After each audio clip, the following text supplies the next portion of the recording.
Licencia y registro, ahora. Mantenga sus manos donde pueda verlas. Está bien, solo estoy buscando mi cartera, señor. No se mueva, salga del coche. Oiga, estoy cooperando, ¿cuál es el problema? Deje de resistirse. ¡No estoy resistiendo! Usted, ¡ay! Manos a la espalda. ¡Quieto, soy veterano, hermano! ¡Quieto! Oye, esto no se mueve. La lluvia era en su cerro frío y insisten contra las ventanas del coche petróleo esa noche. Quizás un presagio de la tormenta que estaba a punto de estallar. El agente Blake Harrison, veterano con placa, y apenas 14 meses de servicio, esquadrinaba las revoluciones calles de Northwood, Ohio. Su historial, oficialmente, estaba limpio. Ninguna queja formal. Pero los registros de sonos internos, discrimen guardados, contienen dos avisos de supervisors que citaban una aplicación excesivamente estricta, y una propensión a la escalada innecesaria en incidentes menores. Advertencias que, en retrospectiva, delataban un patrón trágicamente ignorado. Al otro lado de esa ciudad azotada por la lluvia, el Dr. Elias Vance, un hombre cuya vida era un testimonio de servicio y intelecto, simplemente intentaba navegar por los callejones desconocidos. Un veterano de guerra condecorado, profesor universitario, un pilar de su comunidad. Su corazón purpura y su estrella de bronce no eran solo medallas, eran cicatrices y triunfos grabados en su ser. Sin embargo, en cuestión de segundos, sería reducido a sospechoso, su dignidad atacada, sus credencials desestimadas, to do bajo la dura luz de la cámara corporal de un novato. Esto no era solo una parada de tráfico, era un choque de realidades dispares, una cruda exposición de la facilidad con la que los prejuicios pueden eclipsar la verdad. Antes de continuar, ¿desde donde nos ves? Deja un comentario abajo y cuéntanoslo. Tu participación nos ayuda a sacar a la luz estas historias cruciales. Era martes 14 de noviembre por la noche, poco después de las 9:30 p.m. Él era en Northwood, Ohio, era pesado y húmedo, y una llovizna persistente converge las calles de la ciudad en un lienzo resbaladizo, y reflecten para el resplandor neón de las tiendas y los semáforos. El tipo de noche en la que la mayoría de la gente anhelaba el calor del hogar, una comida caliente y la tranquilidad de la rutina. El Dr. Elias Vance, sin embargo, se encontraba navegando por el laberinto desconocido del distrito comercial de la ciudad, un distrito que solía evitar, con un único objetivo, una farmacia nocturna. Su hija menor Maya, de 8 años, había desarrollado una otitis severa y repentina, y la receta que su pediatra le había dado solo estaba disponible en un centro específico de 24 horas al otro lado de la ciudad. El Dr. Vance, a sus 48 años, encarnaba una calma inquebrantable, una fortaleza serena frigida en el crisol del servicio y la inteligencia. Poseía un doctorado en ingeniería eléctrica del MIT, testimonio de una mente que veía sistemas y soluciones donde otros solo ven complejidad. Durante los últimos 15 años, había sido un distinguido profesor en la Universidad Estatal de Northwood, mentor de innumerables estudiantes y un destacado investigador en tecnologías energéticas sostenibles. Sus logros académicos eran formidables, pero su servicio militar los igualó, quizás incluso los superó. Teniente coronel del ejército de los Estados Unidos, el Dr. Vance había servido 2 angustiosos periodos en Afganistán, donde recibió la estrella de bronce por su valor y el corazón purpura por las heridas sufridas en combate. Era un hombre que se había enfrentado al verdadero peligro, había tomado decisiones de vida o muerte bajo una inmensa prisión, y había regresado a casa para dedicar su vida a la educación y a su familia. Fue un esposo devoto de su esposa, Sarah, y un padre amoroso de Maya y su hermano mayor, David. Se había ganado, por todos los medios imaginables, su posición, su respeto, su paz. Mientras tanto, patrulando el Sector 7, el oficial Blake Harrison representaba un marcado contraste. Con apenas 23 años, y una intensidad que rayaba en la agresividad, ese había unido al Departamento de Policía de Northwood hacía poco más de un año. Su juventud se caracterizó por un afán de demostrar su valía, un afán que a menudo se manifestaba en un uso excesivo de la autoridad. Si bien su historial oficial no mostraba quejas formales del público, su expediente interno presentaba un panorama más preocupante. El primer incidente ocurrió durante su periodo de prueba, apenas 3 meses después de haber iniciado su mandato. En respuesta a una queja por ruido en una fiesta universitaria, el agente Harrison habría intensificado un intercambio verbal con un estudiante, lo que resultó en que este fuera empujado contra la pared y expulsado por alteración del orden público antes de que un agente supervisor interviniera y calmara la situación, liberando al estudiante sin cargos. El informe del supervisor señaló la falta de técnicas de desescalada de Harrison y su tendencia a la confrontación. Un segundo incidente, aproximadamente 6 meses después, involucró un pequeño accidente en Elm Street. Mientras investigaba, Harrison supuestamente agredió verbalmente a una de las conductoras, una anciana desconcertada, acusándola de intender huir del lugar a pesar de las claras pruebas de lo contrario.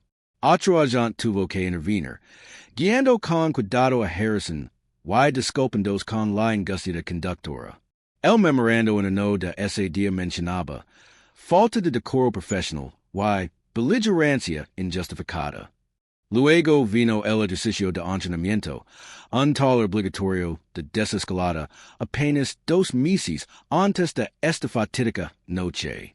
Durante una simulación con un individuo que no cumplía, se observó que Harrison eludía múltiples oportunidades de desescalada verbal, optando en su lugar por un derribo físico que el oficial de entrenamiento consideró excesivo y prematuro. Las notas del instructor destacaron una preocupante dependencia del control físico sobre la comunicación. El patrón era evidente, aunque solo fuera para quienes examinaban con suficiente atención los archivos del departamento. Un oficial joven inexperto, impulsado por una necesidad desmedida de control, con una tendencia constante a la confrontación, a menudo eludiendo las mismas técnicas de desescalada para las que había sido entrenado. No se trataba de quejas formales que desencadenan protestas públicas en medidas disciplinarias, sino más bien observaciones internas silenciosas, señales de alerta que andaban invisibles en el viento burocrático. Señales de alerta que, en esa lluviosa noche de noviembre, finalmente se manifestaron de una manera que no podría ignorarse. La llamada de despacho llegó a las 21:38. Unidad 703. Tenemos un report de un vehículo sospechoso, un sedán oscuro, posiblemente un Infiniti último modelo, merodeando cerca de la intersección de Commerce y Maple. Quien la informa que el vehículo ha estado estacionado durante un tiempo inusual. El occupante parece estar observando los negocios. La descripción era vaga, la sospecha completamente subjetiva. Merodear cerca de establecimientos comerciales en un distrito bullicioso de la ciudad, incluso a altas horas de la noche, no era un delito. Pero las palabras, filtradas por la lente de un sesgo implícito, pintaron una imagen que el oficial Harrison, quizás inconscientemente, y estaba preparado para ver. El Dr. Vance, mientras tanto, había estacionado su Infiniti Q50 gris oscuro junto a la acera, justo en la intersección de Commerce y Maple. La farmacia que buscaba estaba a la vuelta de la esquina, pero su GPS perdió la señal momentáneamente, y los números de las calles eran confusos en la penumbra. Solo necesitaba un momento, una pausa tranquila, para confirmar su ruta en su teléfono, comprobando la dirección de la farmacia con la etiqueta de la receta. Su actividad era mundana, legítima y completamente inofensiva. Era un padre que intentaba conseguir medicamentos para su hijo enfermo, brevemente desorientado en una zona desconocida de la ciudad. Acababa de confirmar la dirección y estaba a punto de incorporarse al tráfico cuando la luz seguidora de los faros iluminó su retrovisor, seguida del inconfundible destello azul y rojo. El official Harrison esse acerco al infinity con una actita de sospecha inmediata, con la mano sobre su arma. Su cámara corporal sujeta al pecho, capturó cada detalle, cada palabra, cada respiration. Licencio y registro, por favor, dijo Harrison, con la voz entrecortada, sin ningún preámbulo o explicación sobre la parada. El Dr. Vance, sorprendido pero tranquilo, bajo la ventanilla. Buenas noches, agent. ¿Hay algún problema? Su tono era cortés, y profesional. Lu pedí su licencia y registro, repitió Harrison, ignorando la pregunta. Su mirada recorrió el interior del auto, y ese detuvo un momento demasiado largo, en las manos del Dr. Vance mientras buscaba su billetera. El Dr. Vance, siempre sereno, recuperó esos documentos. Aquí tiene, oficial. Me llamo Elias Vance. Creo que estaba buscando la farmacia 24 horas de Elm Street. Lu entregó su licencia de conducir Ohio, la matrícula de su vehículo, y su comprobante de seguro. Junto a ellos, ofreció su tarjeta de identificación de veterano del ejército de los EU, un gesto de orgullo y una vida de servicio. Y esta es mi identificación de veterano, señor. Harrison tomó los documentos y entrecerró los ojos al ver la identificación de veterano. Una identificación de veterano, Cualquiera puede falsificarla. Su tono era despectivo y acusador, invalidando al instante la identidad del Dr. Vance. Su historial, su propia pretensión de respeto. Ni siquiera miró el rango ni las condecoraciones que aparecen en la tarjeta. Simplemente la guardo en el bolsillo con los demás documentos. Oficial, lo aseguro que soy un veterano condecorado. También soy profesor en la Universidad Estatal de Northwood. Mi hija está enferma y estoy intentando recoger su receta, explicó el Dr. Vance, con la calma a punto de desmoronarse y un rastro de indignación en la voz. Señaló el frasco de la receta en el asiento del copiloto. Cuidéis en el vehículo, señor. Mantenga las manos donde pueda verlas, ordenó Harrison, sabiendo el volumen de la voz, ignorando la explicación del Dr. Vance y la evidencia visible de la receta. No verificó la licencia, no revisó las placas, ni siquiera reconoció la identificación de veterano. La presunción de culpabilidad estaba consolidada. Deberían los agents verificar las credentials y el propósito declarado de una detención antes de intensificar una interacción? ¿O siempre está justificada la sospecha inmediata? Cuéntanos tu opinión en los comentarios. Harrison regresó a su patrulla, presumiblemente para recabar información, aunque esas acciones posteriores indicarían lo contrario. Hizo una llamada, pero no fue para solicitar una verificación de antecedentes. Fue un intercambio rápido, apenas audible en su cámara corporal, con un compañero, describiendo al individuo sospechoso y solicitando refuerzos. Momentos después, Harrison regresó a la ventanilla del Dr. Vance, con una postura más agresiva y la mano firme en su arma enfundada. Dr. Vance, dijo, con un título que destilaba un sarcasmo apenas disimulado, así lo reportó meridiano. ¿Qué hace exactamente estacionado aquí? Agent, así lo acabó de decir. Mi GPS me estaba dando problemas y estaba confirmando la dirección de la farmacia. Estaba a punto de reiteró el Dr. Vance, con las manos apoyadas en el volante y la voz uncontrolada, pero ahora con una frustración palpable. No tengo por qué estar meridiando. Soy un miembro respetado de esta comunidad. El respeto no te libra de una parada de tráfico, Dr. S. Burlow Harrison, inclinándonos más hacia el interior del coche, invadiendo el espacio personal del Dr. Vance. Pareces muy a la defensiva. ¿Qué escondes? No oculto nada, respondió el Dr. Vance con voz firme, mirando fijamente a Harrison sin pestañear. Simplemente intento por que me traten como un criminal. He present do toda mi identification. Tien mi credential de veterano. Te lo dije, cualquiera puede finger eso. Estalo Harrison, con la voz ahora casi como un grito. Sal del coche. Official, no me estoy resistiendo. Estoy pidiendo una explicación. ¿Por qué me ordenan bajar mi vehículo? Preguntó el Dr. Vance con voz firme a pesar de la creciente tensión. SOES. Te estás resistiendo. Sal del maldito coche. Harrison metió la mano en el vehículo y agarró el brazo del Dr. Vance. El repentino contacto físico sin provocación fue captado con brutal claridad por la cámara corporal. El Dr. Vance, sobresaltado, retrocedió instintivamente, no por desafío, sino como reacción a la fuerza inesperada. No me toques, exclamó el Dr. Vance, perdiendo finalmente la compostura. Eso era todo lo que Harrison necesitaba. Resistiendo al arresto, gritó, tirando con más fuerza del brazo del Dr. Vance. El profesor, con el cinturón de seguridad puesto, fue arrastrado torpe y dolorosamente contra el cinturón. Harrison se abalanzó, agarrándolo por el cuello y el hombro, sacándolo a la fuerza del asiento del conductor.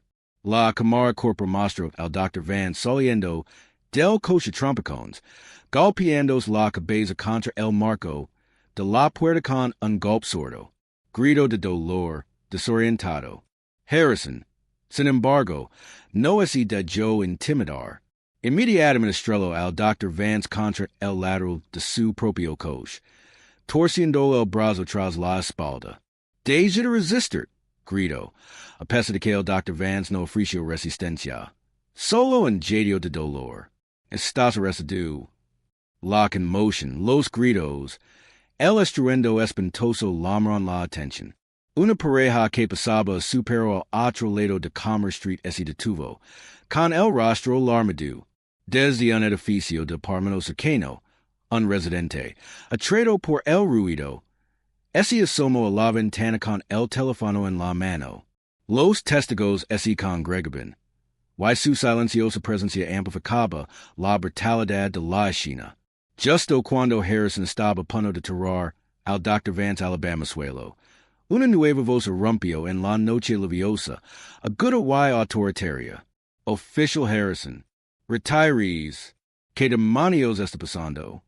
La sargento Anya Sharma, una supervisor experimentada con 15 años de experiencia en la fuerza, estaba patrullando en sector cercano cuando escuchó la breve llamada por radio de Harrison pidiendo refuerzos. El tono había sido apagado, apresurado, sin el protocolo habitual. Su intuición, agudizada por años de experiencia, le dijo que algo andaba mal. Luego justo a tiempo para presenciar el último y violento acto de Harrison, sacar al Dr. Vance de su vehículo y estrelarlo contra él. Su propia cámara corporal, activada en cuanto escuchó la llamada de Harrison, capturó la escena con una precisión escalofriante. Sharma avanzó con paso decidido hacia el chaos que se desplegaba, con el rostro sombrío.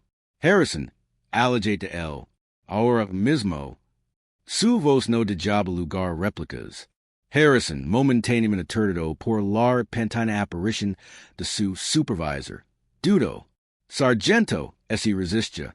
Merdiaba, vehículo sospechoso, no obedecia, y luego se resistió, balbució, todavía sujetando al Dr. Vance con una fuerza dolorosa. Va lo que pasó, agent. Suéltalo, ordenó Sharma, con la mirada fija en la mano de Harrison, sobre el brazo del Dr. Vance. Dr. Vance, ¿está herido? Preguntó, suavizando ligeramente la voz al dirigirse al profesor, visiblemente conmocionado. El Dr. Vance, todavía apoyado en su coche, respirando con dificultad, asintió, frotando la sin donde se había golpeado contra el marco de la puerta. Mi cabeza y mi brazo, agent. No me resistía. Intentaba explicarlo. La sargento Sharma se volvió hacia Harrison con expresión endurecida. Official Harrison, quites la placa y el arma. Queda inmediatamente relevado del servicio y en licencia administrativa en espera de una investigación interna completa. Ahora, la orden fue categórica. Ancheguenlos. Las consecuencias inmediatas fueron rápidas y decisivas. Un marcado contraste con el caos creciente que las presidió. La sargento Sharma, tras asegurarse de que el Dr. Vance no sufriera ningún daño físico, salvo un hematoma que se formaba rápidamente en la sin, y una distensión en el hombro, lo ofreció personalmente una sincera disculpa en nombre del Departamento de Policía de Northwood. Hizo los arreglos para que una ambulancia lo revisara, lo que el rechazo cortsman, prefiriendo ir a casa a ver su hija. Se aseguró de que le devolvieran sus documentos, incluida su identificación de veterano. Verificó su identidad y lo puso en libertad sin cargos, llevándolo a la misma casa para garantizar su seguridad y explicar la situación a su preocupada familia. El agente Harrison, desarmado y visiblemente furioso, fue escoltado fuera del lugar por otro agente que legó, con el rostro desfigurado por la incredulidad y la indignación. Las imágenes de la cámara corporal, ahora aseguradas como prueba, contienen una historia innegable. La pregunta que surgió de inmediato, compartida por ciudadanos y comentaristas, fue profunda. ¿Debería un agente que come una agresión no provocada durante una parada de tráfico rutinaria ser despedido automáticamente? ¿O existe la posibilidad de un proceso disciplinario que permita la rehabilitación? Las imágenes de la cámara corporal, recuperadas y aseguradas por el sargento Sharma, se registraron inicialmente para revisión interna, pero en cuestión de horas. Una copia, obtenida a través de canales que permanecen oficialmente en secreto, legó a un medio de comunicación local. A la mañana siguiente, los videos de la actitud agresiva del oficial Harrison, su comentario despectivo, de cualquiera puede fingir eso, y la violenta retirada del vehículo circulaban por las redes sociales a una velocidad alarmante. La imagen del Dr. Elias Vance, el distinguido profesor y veterano condecorado, siendo maltratado por un oficial novato, desató una furiosa polémica. En 24 horas, las imágenes acumularon más de 50 millones de visualizaciones en YouTube, Twitter y Facebook. Las etiquetas hashtag Justice for Dr. Vance, hashtag Rookie Cop Assault y hashtag Northwood PD se convirtieron rápidamente en tendencia nacional. Los canales de noticias retomaron la historia, reproduciendo las desgarradoras imágenes una y otra vez. El Dr. Vance, inicialmente reacio a convertirse en una figura pública de esa manera, se vio lanzado a la luz pública nacional, convirtiéndose en un símbolo de la injusticia sistémica. Las respuestas institucionales fueron inmediatas y variadas. El Departamento de Policía de Northwood, en una prisión pública sin precedentes, emitió un comunicado formal en menos de 48 horas, condenando las acciones del agente Harrison como una flagrante violación de la política del departamento y la conducta profesional. La alcaldesa Eleanor Jenkins ofreció una conferencia de prensa, expresando su profundo pesar y permitiendo una investigación exhaustiva y transparente. Pero estas declaraciones, por rápidas que fueron, no fueron suficientes. El Dr. Vance, tras consultar con su familia y su asesor legal, presentó una demanda integral contra el agente Harrison y la ciudad de Northwood. Las denuncias eran extensas. Violations de derechos civiles bajo la cuarta y la decimocuarta enmienda, lesions, agresión, arresto injusto, infligir intencionalmente angustia emocional y discriminación racial. Su equipo legal argumento que las acciones de Harrison no eran simplemente un incidente aislado de mala conducta, sino que indicaban un patrón más amplio de negligencia en la capacitación y la supervisión, y la falta de atención a los problemas de conducta conocidos dentro del departamento. También destacaron el sesgo implícito evidente en la llamada inicial y la desestimación inmediata de las credenciales del Dr. Vance por parte de Harrison. La batalla legal, aún potencialmente larga, esse vio rapidamente truncada por la abrumadora evidencia y la inmensa indignación pública. La ciudad de Northwood, asesorada por su departamento legal, comprendió el catastrófico daño financiero y la reputación que un juicio prolongado causaría. 3 meses después del incidente, ese llegó a un acuerdo. La ciudad de Northwood acordó pagar al Dr. Elias Vance $7 million.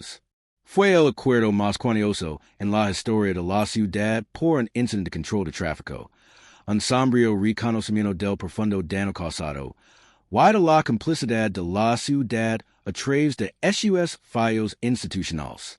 El destino del oficial Blake Harrison estaba selado. La investigación interna, acelerada por la indignación pública y la evidencia irrefutable de la cámara corporal, concluyó con una recomendación unánime de despido. El 20 de enero, 2 meses después del incidente, el oficial Harrison recibió su carta oficial de despido.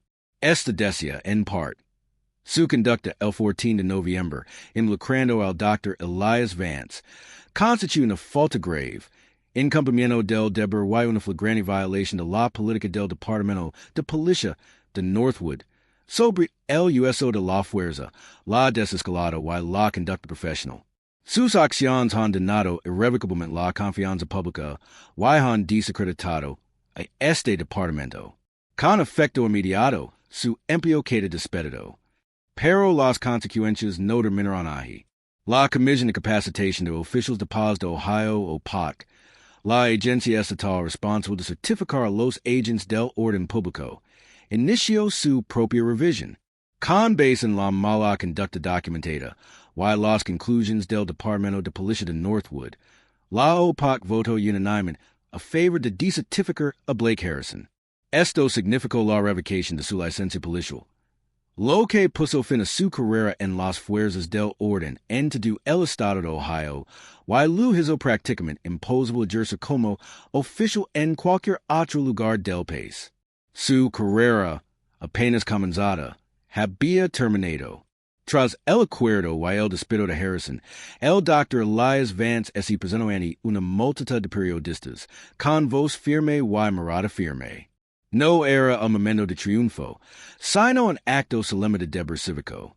Si esto me puede pesarme, comenzó con un eco silencioso y pequeño en esas palabras, un veterano de guerra condecorado, un profesor universitario, un hombre que ha dedicado su vida al servicio y la educación, un hombre con credentials impecables y una razón clara y legítima para estar exactamente donde estaba.